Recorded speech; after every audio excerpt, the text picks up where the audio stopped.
There was a drawer in every British Nan's kitchen. You know the one. Top right of the worktop, next to the tea caddy, jammed shut with the weight of 15 pieces of Bakelite and chrome that nobody could identify. A spring-loaded thing for piercing eggs. A wire contraption for slicing tomatoes. A plastic gadget shaped like a banana that did exactly one thing and did it badly. The 1970s was the golden age of single-purpose kitchen tat, and Britain went absolutely mad for it. Every birthday, every Christmas, every Avon catalogue brought a new device promising to revolutionize the way you peeled, sliced, cored, or curled. Most ended up at the back of that drawer, unused but never thrown out. Number 4 took up half the dining room. Number 1 woke Nan with a cup of tea before she had even opened her eyes. Let's count down 20 of the daftest. Number 20. The EGG piercer. This little spring-loaded gadget claimed to stop your boiled eggs from cracking.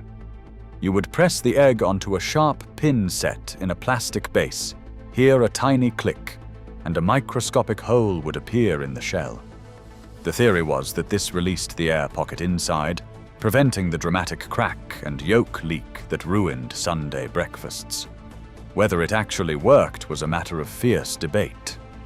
Some Nans swore by them. Others maintained the only egg piercer you needed was a sharp tap on the kitchen tap before lowering the egg in with a teaspoon. Either way, every kitchen had one. They cost 39 pence in Boots in 1976, came in lurid orange or avocado green, and lived permanently next to the cooker. Children loved pressing the eggs on, listening for that satisfying click. Then it would vanish into the gadget drawer for 50 weeks of the year, only to surface at Easter, when boiled eggs returned to the table. Most still work today. The springs simply refuse to die.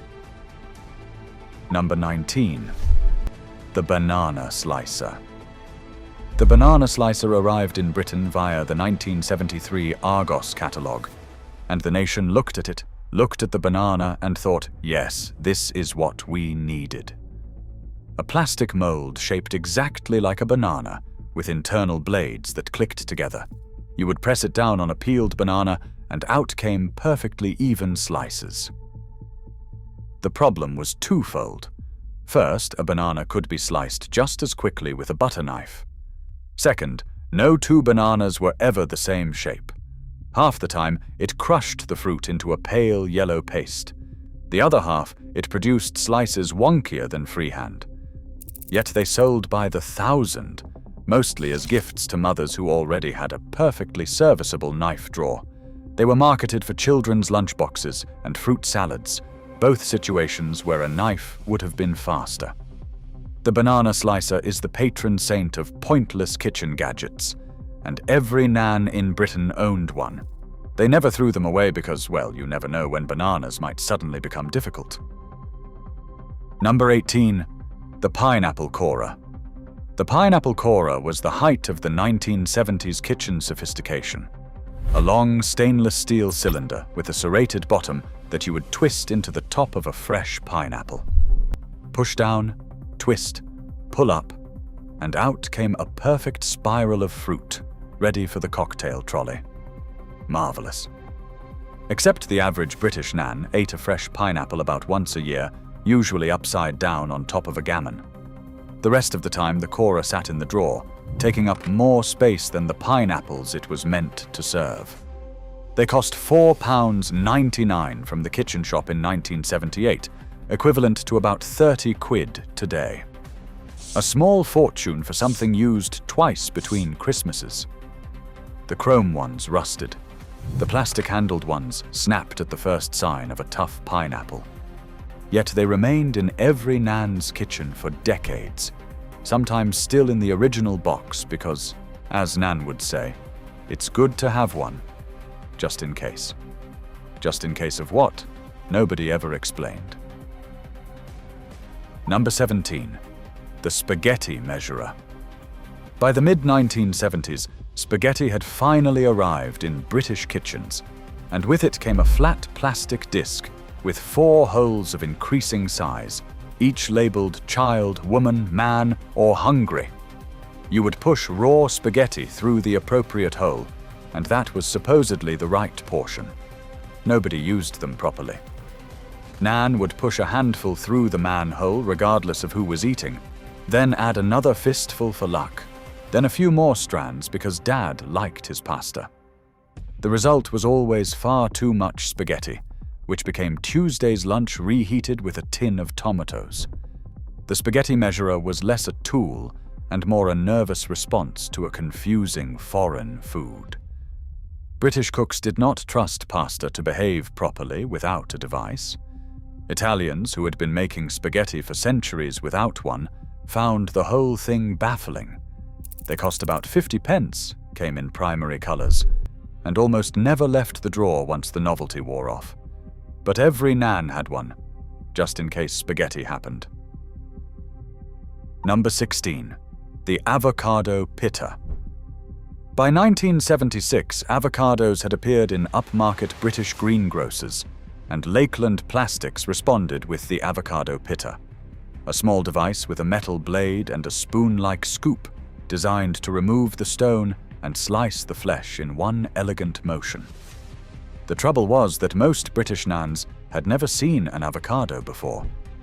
They sat in the fruit bowl turning black, unrecognized.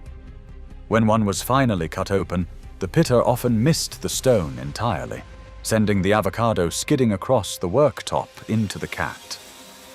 Most Nans gave up after one attempt and went back to using a teaspoon. The pitta joined the drawer of broken dreams, alongside the lemon zester and the asparagus tongs. It cost £1.50 in 1977, a price that could have bought half a chicken. Avocados eventually became a British staple, but by then nobody used the pitta. They simply hit the stone with the heel of a kitchen knife, the way every chef on television showed them to. The 1970s pitta remained, unloved and unused, gathering dust at the back of the drawer. Number 15. The butter curler. The butter curler was the most elegant of the unnecessary gadgets. A small hooked tool with a serrated edge that, when drawn across cold butter, produced a perfect curled shell. Marvelous for a dinner party, where curled butter was apparently essential to the feeling of sophistication. Nan kept hers wrapped in a tea towel, brought out only for Christmas Day or when the vicar came round. The trouble was that the butter had to be exactly the right temperature. Too cold, and the curler skidded off, gouging the brick into shards. Too warm, and you got a sad smear instead of a curl. The window of opportunity was about 4 minutes between fridge and meltdown. Even when it worked, the curls collapsed within 10 minutes on a warm dinner table, drooping like tiny yellow umbrellas in the rain. Yet every Nan owned one, often in a velvet-lined presentation case alongside the napkin rings nobody used. They cost about £2 in 1975, more than a pound of butter itself. Today they sell at car boot sales for 50 pence, still in the case, still essentially unused. Number 14. The cheese wire slicer. The cheese wire slicer was a thin metal handle with a stretched piece of wire across the bottom. You would pull it across a block of cheese and a perfect even slice would fall away. In theory. In practice, the wire snapped on the first hard cheddar of its life, leaving a useless bent handle that Nan refused to throw out. She bought replacement wires from the hardware shop, but threading them through the tiny holes was a job that took an entire afternoon and most of her patience. The slicer worked best on soft cheeses like Edam or Wensleydale. Confronted with a proper, mature cheddar, it simply refused to cooperate. Nan would still use a knife in the end, muttering about modern rubbish. Yet the wire slicer remained in the drawer for 40 years, a monument to optimism. They cost about 65 pence in 1973 and came with 3 spare wires that nobody could ever find when needed. The Scandinavians, who had invented the design, used theirs daily. The British used theirs once, broke it, and replaced it with a butter knife forever. Number 13. The apple peeler and corer. The hand-cranked apple peeler was a magnificent contraption, clamped to the edge of the kitchen table. You would impale an apple on 3 small prongs, turn the handle, and watch as the peeler removed the skin in one continuous spiral while simultaneously coring the center. It was mesmerizing. Children would stand transfixed for an hour as Nan made apple crumble. The trouble was the setup. The thing took up half the table, the clamp scratched the formica, and afterwards there were peelings everywhere. Nan only wheeled it out when she was making 40 mince pies for the church bring and buy. The rest of the year it lived in the larder, taking up shelf space that could have held proper food. They cost about £3.50 in 1974, came with a free instruction leaflet nobody read, and were almost always made of cast iron painted bright red. Today they appear at car boot sales for £15, mysteriously valuable. Modern peelers sit silent in the drawer, while we pay tribute to the pre-war engineering of a device most Nans used twice a year. Number 12. The melon baller. The melon baller was the gadget of the 1970s dinner party. A small double-ended scoop that, in skilled hands, produced perfect spheres of cantaloupe for the prawn cocktail starter. Nan owned one because Family Circle magazine said she had to. It came in a velvet-lined presentation box, lived in the cutlery drawer wrapped in tissue paper, and emerged about once every 5 years for a special occasion. The trouble was nobody knew quite how to use it. You had to press hard, rotate, and pull at the right angle, or you got crescent moons instead of balls. Half the melon usually ended up as wreckage in the bowl. Nan would look at the rubble, sigh, and call it a fruit salad. The other end of the baller was a smaller scoop, equally useless, equally unidentified. They cost £1.20 in 1976 and stayed in the drawer for 50 years. Modern melon ballers are sold by Lakeland in pretty pastel colors, and they too will spend most of their lives in the drawer. Some traditions never die. Number 11. The egg slicer. The egg slicer was a marvel of single-purpose engineering, a small hinged plastic device with a row of stretched steel wires. You would lay a hard-boiled egg in the cradle, lower the wires, and out came perfectly even slices for a salad or a sandwich. It was strangely satisfying. The thing was, you used it about twice a year. Hard-boiled eggs appeared in British kitchens at Easter and at picnics, and the rest of the time the slicer sat ignored. Even when needed, half the time the wires snapped on a particularly tough yolk, sending shards of egg across the kitchen.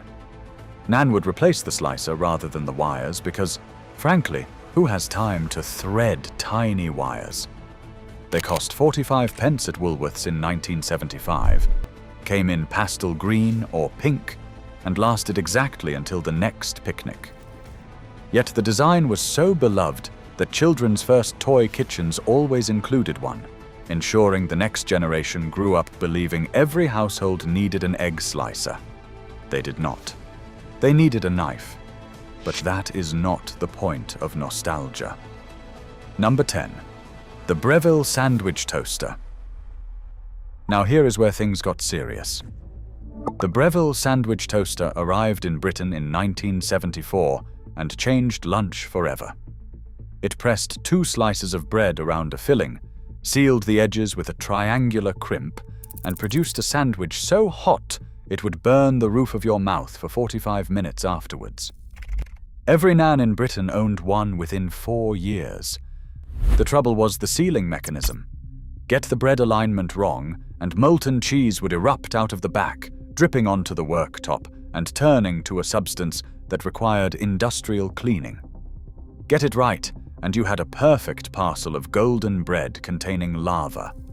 Children burned themselves on Breville sandwiches throughout the late 70s. The hospital saw a measurable rise in mouth blisters. Yet Nan refused to retire it because, frankly, it made the best cheese and tomato sandwich known to humankind. The original Brevilles, sold for £8.99, had non-stick plates that turned grey within 3 months and weighed about as much as a small dog. They still work today. Find one in any Nan's loft. Plug it in. It will fire up like it never stopped. Number 9. The fondue set. The fondue set was the absolute peak of 1970s sophistication. A small earthenware pot sat above a methylated spirit burner, and into it you melted cheese and dipped cubes of bread on long forks. Every Nan owned one, gifted at a wedding in 1972 and used precisely once. The pot lived in a kitchen cabinet so deep that retrieval required a torch and the help of a small grandchild. The methylated spirit always evaporated. The forks, 6 of them in color-coded handles, were the only part that ever got used, mostly for spearing pickles at Christmas. The Swiss, who invented fondue, ate it regularly through the Alpine winters. The British, faced with a damp Tuesday in Coventry, found cheese fondue overwhelming and slightly weird. Nan would attempt it once, the cheese would seize into a rubbery lump, the burner would set fire to the doily, and the whole thing would be quietly retired. Yet the set remained in the cupboard for decades, complete in its original box, a monument to ambition over experience. They cost £15 in 1973, the price of a week's groceries. Number 8. The electric carving knife. The electric carving knife was the gadget that promised to revolutionize Sunday lunch. 2 serrated blades vibrated together at high speed, slicing through the joint with no effort at all. Nan unwrapped hers on Christmas Day, 1976, plugged it in, and proceeded to terrorize the family for the next 2 decades. The thing was loud. Imagine a small dental drill operating near your roast beef. The vibration ran up the cord, along the worktop, and through the entire dining room. Conversation stopped while it was running. The blades, when not properly aligned, produced shredded meat rather than slices. Nan, refusing to accept this, would press harder, which made everything worse. Yet she persisted because the kitchen shop had assured her it was the modern way. Eventually, Grandad would quietly take over with the bone-handled carving knife, while Nan unplugged the contraption with great dignity. They cost £12.99 in 1977 and lived in their original packaging in the cupboard above the oven. Today they sell on eBay for £25, mostly to people who think they remember them fondly. They do not. They were terrible. Number 7. The Moly grater. The Moly rotary grater was a French invention that conquered British kitchens in the 1970s. It was a handheld device with a turning drum and a hopper for cheese, nuts, or vegetables. You pressed the cheese against the drum, turned the handle, and out came perfect shreds. It was, to be fair, useful, but it was also a nightmare to clean. Cheese got into every crevice of the drum, drying overnight into a substance that required a toothpick and 45 minutes of patience to remove. Nan's Moly always smelled faintly of week-old cheddar, regardless of how thoroughly she scrubbed it. The drum attachments, 3 different ones for fine, medium, and coarse, lived in the drawer alongside the egg piercer, never quite where you needed them. They cost £6.50 in 1975, were made in France, and lasted approximately forever. The mechanism was so simple it could not really break. Today, food processors do the same job in seconds, but Nan still kept her Moly because, as she explained, the food processor does not fit in the drawer. Some logic transcends the modern age. Number 6. The salad spinner. It arrived in British kitchens in 1976, marketed as the answer to soggy lettuce. A plastic basket sat inside a bowl, and a pull cord spun the basket at high speed, throwing water off the leaves through centrifugal force. Brilliant in theory. The early models had a cord that retracted, sort of, and required pulling about 15 times before the lettuce was dry. Halfway through the cycle, the basket would unbalance, the whole thing would shake across the worktop, and water would spray everywhere. Nan ended up with dry lettuce, a wet kitchen, and a sore arm. Lakeland sold thousands. They cost £4.99 in 1977, took up about a square foot of cupboard space, and lasted until the cord snapped, usually within 2 years. The replacement model came with a crank handle, which solved nothing. Most Nans went back to the tea towel method. Wrap lettuce in a clean towel, swing it around your head in the back garden, and the water flies onto the lawn. Free, effective, and no cupboard space required. The salad spinner sat unused, bulky and accusatory, until the next car boot sale. Number 5. The Spong mincer. Now here is where the gadgets got serious. The Spong mincer was not strictly a 1970s invention. It had been in British kitchens since the 1890s, but it survived in Nan's kitchen long after it should have been retired. A heavy, cast-iron contraption clamped to the edge of the table with a hopper, a screw mechanism, and 3 interchangeable cutting plates. You would feed in cooked beef, leftover lamb, or whatever needed mincing, turn the handle, and out came a perfect rope of ground meat. It was indestructible. Nan's was probably from her own mother. The trouble was cleaning. The mincer disassembled into 11 separate pieces, each of which had to be scrubbed, dried, and oiled, or the whole thing rusted within days. The cleaning took longer than the mincing itself. Yet Nan persisted, because she said supermarket mince was not real mince. She was probably right. The Spong mincer cost about £3.50 new in 1965 and lasted until the heat death of the universe. Today they sell as antiques for £40. Nan still works, sitting in the loft, waiting patiently. Number 4. The hostess trolley. The hostess trolley was the dinner party essential of the 1970s. It was a wheeled cart with heated compartments, designed to keep your starter, main, and pudding warm while you pretended to be a relaxed host. They were enormous. The Echo Hostess trolley took up an entire corner of the dining room and weighed about as much as a small mini-metro. Nan saved up for hers in 1973, paid £45 across 6 monthly installments, and proudly wheeled it out for every Sunday lunch. The trouble was the heating. Vegetables turned to mush, Yorkshire puddings collapsed, roast potatoes dried into small leather discs. Anything in the trolley for more than 15 minutes emerged in a worse state than when it went in. Yet Nan refused to admit defeat. She had carved out half the dining room for it after all. The trolley remained until about 1995, when it was finally retired to the garage, where it sat for another 20 years before being skipped. They cost the equivalent of £400 in today's money, and almost every Nan owned one, and almost every dinner emerged from one slightly worse than it had gone in. Number 3. The soda stream. The soda stream arrived in British homes in 1973 and promised to liberate the family from the cost of buying fizzy drinks. A small machine injected carbon dioxide from a refillable cylinder into ordinary tap water.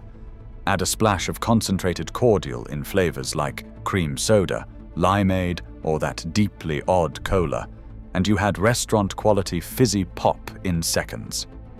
Nan loved hers. The grandchildren loved it more. The fizzing button was endlessly entertaining, often pressed too many times, resulting in fountains of cola erupting onto the kitchen ceiling. The cylinder always ran out at the worst possible moment, requiring a trip to Boots to swap it for a fresh one. The flavors, in fairness, tasted very little like the real thing. The cola was suspiciously medicinal. The limeade was a color not found in nature. Yet the family adored it. They cost £19.99 in 1974, plus £2 for a cylinder, plus 75 pence for a bottle of concentrate. The maths never quite worked out cheaper than buying actual fizzy pop, but the magic of making your own meant nobody questioned it. Today, soda streams have made a comeback. The cycle continues, and Nan was, as ever, ahead of her time. Number 2. The egg coddler. The egg coddler was the gadget nobody under 60 had heard of. A small porcelain cup with a screw-on metal lid, used for cooking eggs in simmering water. You would butter the inside, crack in an egg, add a touch of cream and seasoning, screw on the lid, and lower the whole thing into a pan of boiling water for 10 minutes. The result was a soft, gently cooked egg, presented in its own elegant pot. Royalty supposedly ate them for breakfast. Nan, who had read about them in Good Housekeeping, decided this was the kind of refinement her family deserved.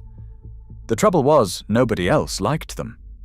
The eggs came out somewhere between scrambled and poached, neither one nor the other. The cups were impossible to clean once the egg had welded itself to the porcelain. The lids rusted. Yet Nan persisted because she would say, "The Queen has these." Royal Worcester sold thousands, decorated with hand-painted flowers. They cost £4.50 each in 1976, more than a pound of bacon. Today they sell on eBay for £25 a pair, mostly to collectors. Nan's are still in the dresser, still spotless, still essentially unused. And finally, in first place, the Goblin Teasmade, the single most British kitchen gadget ever invented. An automatic tea-making alarm clock that sat on the bedside table. You would fill the kettle compartment the night before, set the time, place a tea bag in the warming pot, and switch off the bedroom light. At precisely 6:45 the next morning, the kettle would whistle, hot water would pour into the pot, and the alarm clock would chime. Nan would wake to a freshly brewed cup of tea without leaving the bed. It was, frankly, magnificent. It was also slightly terrifying. The Teasmade made noises through the night that suggested a small steam engine was being assembled in the bedroom. Steam billowed up the curtains. The kettle hissed and gurgled. Children visiting at Christmas and sleeping in the spare room were convinced the Teasmade was alive and possibly haunted. Yet Nan loved hers more than most members of the family. The Goblin D25 cost £24.99 in 1972, came in beige or chocolate brown, and felt like the future of breakfast. They still work today. The mechanism was simple, the engineering was solid, and the British obsession with morning tea was eternal. Every Nan had one. Many still do. Some are still operating, 50 years later, faithfully producing dawn tea on bedside tables across the country. The Teasmade was not just a gadget. It was a small mechanical declaration that civilization began with a properly brewed cup of tea, and that modern life had not yet ruined absolutely everything. So, there you have it. 20 pieces of British kitchen tat from the 1970s that made absolutely no sense, were used twice in 50 years and yet remain to this day in lofts, drawers, and dressers across the country. Tell me in the comments which one your Nan owned. Did the egg piercer actually work? Did anyone ever successfully use a banana slicer?